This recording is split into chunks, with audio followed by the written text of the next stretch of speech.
just a brief discussion today on what exactly is a meniscus. So begin with briefly, this is looking at your right knee from the front, okay? And here's your kneecap, also known as the patella.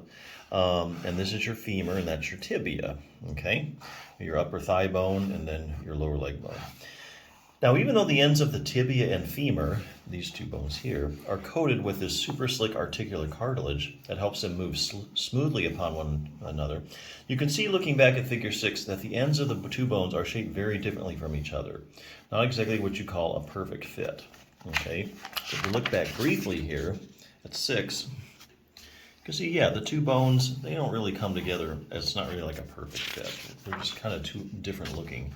See, there's got these little, they call the condyles, and this is kind of flat. So you got these two, like, half circle things, and then you got this flat surface. So it's not exactly what you call a perfect fit.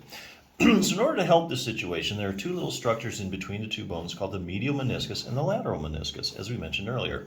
Here's what they look like sitting in your knee joint. Here's your lateral, or the one that's out to the side, and here's your medial meniscus. Since the upper bone of the knee, the femur, has two round parts that sit directly on the flatter tibia bone, you can see how the medial and lateral ligaments really help improve the fit between the two bones. Now that you've seen what the medial and lateral meniscus look like from the front, let's lift up the femur a bit and get a better look at things.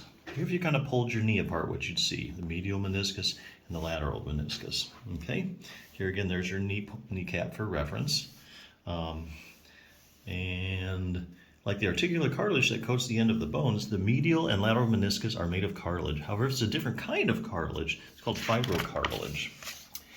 The last bird's eye view reveals just how different the medial and lateral meniscus really are in shape. Okay, there's your lateral one and there's your medial one. So the two are distinct. Both made of fibrocartilage though. So that's your medial and lateral meniscus.